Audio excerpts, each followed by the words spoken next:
Hi guys, Kaylene here, back with my wrap-up for the month of August, where I did a readathon and did okay. I'm just gonna try and shove the books that I read into prompts that they probably don't fit in. So yes, so lame. I participated in the spooky smart bitch readathon that is hosted by Kat at Biblio Obscura and Jordaline from Jordaline Reads. I will link their channels down below, but I'm sure you already know who they are. Great channels to check out if you are into horror, thriller, or just, out of the ordinary. So you're probably wondering, hey, you're doing a wrap up, but where was your TBR? And the answer is, I didn't do one. If I tell myself to do something, I'm not gonna wanna do it. It's like reverse psychology and it will make me not want to read it. So, I don't follow through with everything that I say. I'm an unreliable booktuber. Let's just get into the prompts. I did read, how many books did I read? So I did read six. I read 6 books this month. How about this? To make it easy on me, I'm just gonna tell you what the prompts are, and then I'm gonna tell you the books that I read, and then I'll kind of put what prompts can fit for that.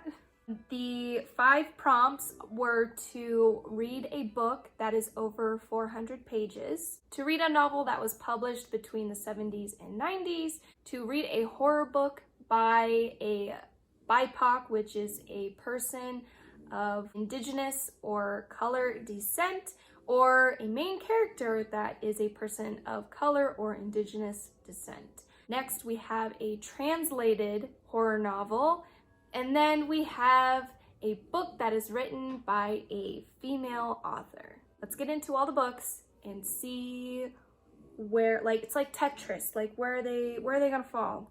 I'm actually gonna do these books in order from my least favorite to my most favorite, because the first book that I read was actually the best book that I read, and I'm gonna say that for the end. My least favorite read for the month is An Anonymous Girl, which I gave 2 stars, and that was being very generous. This book was trash.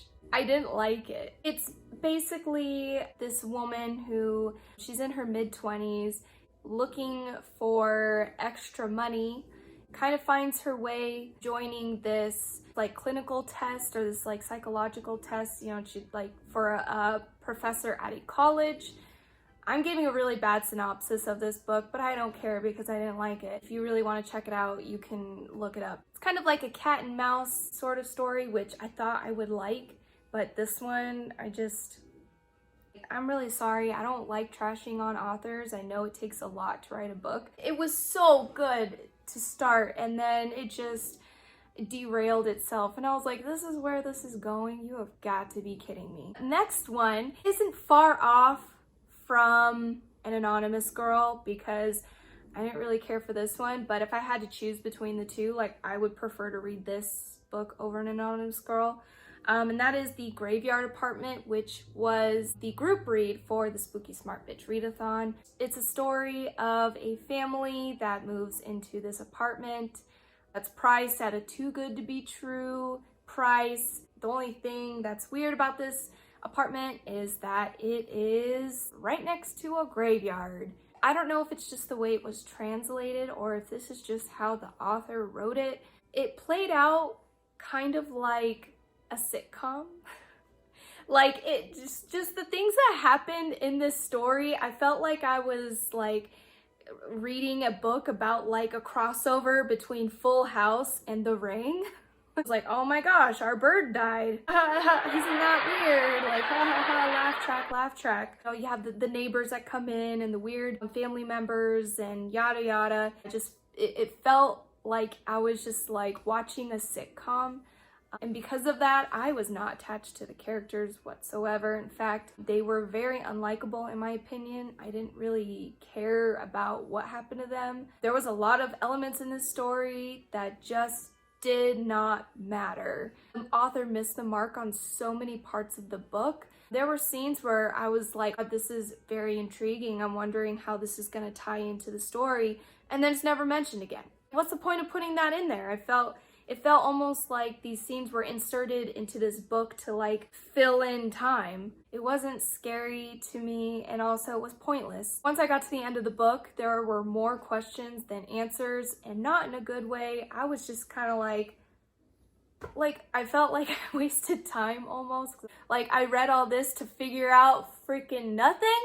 If there is a sequel, please don't tell me about it because I'm not gonna read it.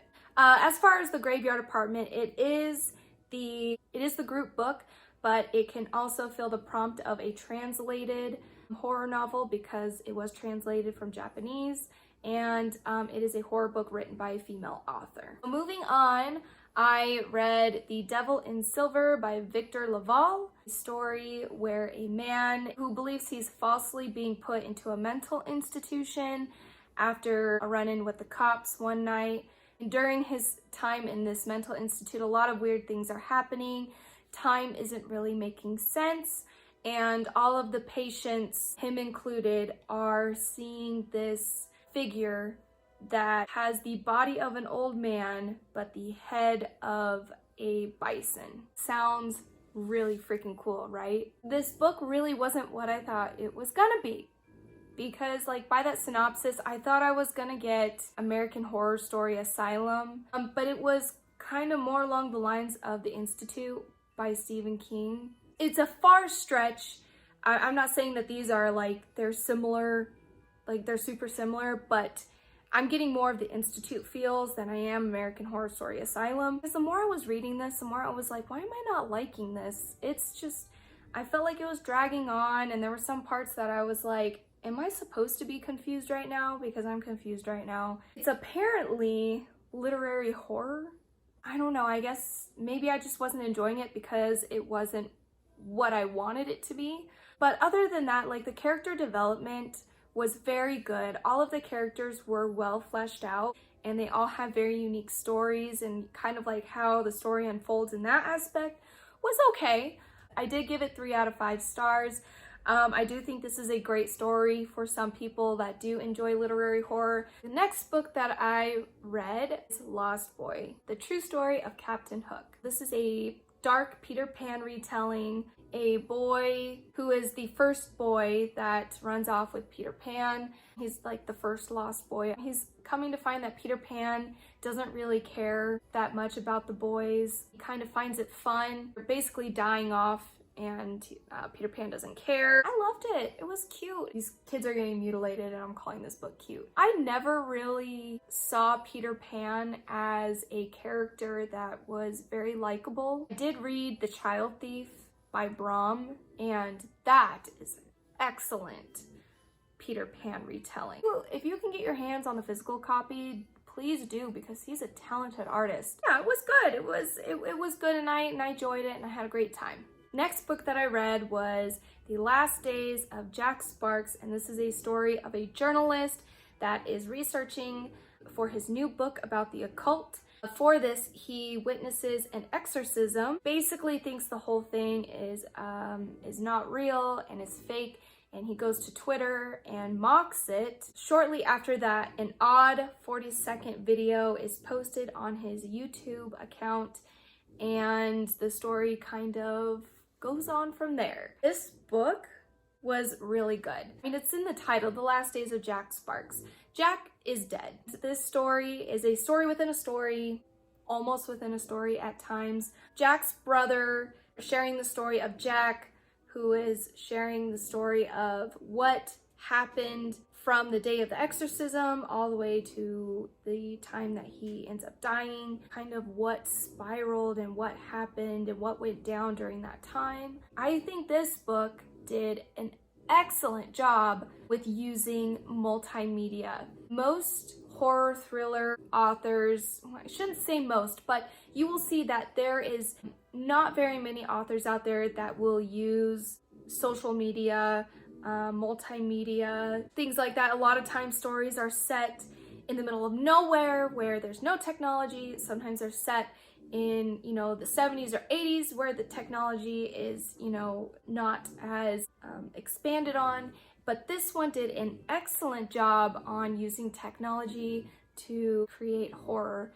And Jack Sparks is one big a-hole. He is not a very likable character. I mean, I kind of liked him because I tend to really gravitate towards and like reading snarky characters. And not only that, he's getting owned. The only thing that I didn't like about this book is it felt almost repetitive, and there were things that were kind of going on, and I didn't really care about too much. I was just kind of like, come on, let's like move on. Let's like figure more of this story out. Like, why are we worried about this right now? The last book that I read for this month was The Good House by Tananarive Due. This book can fulfill almost all the prompts. It is a female author, person of color, and is over 400 pages. I would almost say it's a book that's set back in the 90s, but I think it's like the very, very early 2000s, because the amount of Will Smith references in this book, not just Will Smith, but Will Smith while he had a musical career. There's so many Will Smith references of Will Smith and his music in this book. It just made me laugh. Hands down, 5 stars. Let's just get that out of the way. This book was phenomenal. I don't know how this book isn't talked about enough in the horror genre, because this one is so unique. This story is about a woman who lives in her family home, and during a holiday celebration with her neighbors, her son ends up committing suicide. It's in the synopsis, it's in the beginning of the book. I'm not giving anything away. He ends up killing himself, and then time goes by. She has to return to the house and all of the people in the town are just not acting right. I know that synopsis that I'm giving is not great, but read it. It is a story about voodoo and witchcraft and revenge, possession, and all sorts of stuff. It's just, oh, it's so great. The atmosphere was great.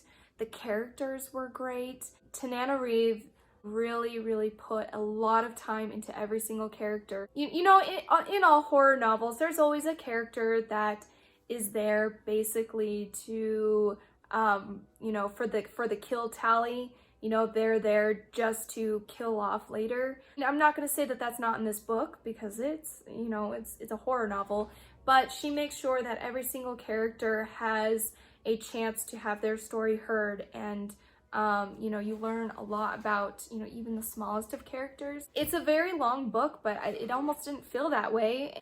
I highly recommend that you listen to the audiobook. The audiobook narrator did a fantastic job. I loved the accents that she used. She really brought the story to life, and I just like enjoyed it the whole way. 5 stars, 10 out of 10. Great book that everyone should check out. That is all of the books that I read for the month of August. I am super excited to see what happens next month. I've been having a really good reading streak. That's it for me, guys. I will see you in my next video. Let me know if you read any of these books, if there are any books that you want to recommend. I'm always extending my TBR, and yeah. So I'll see you guys in the next one. Bye!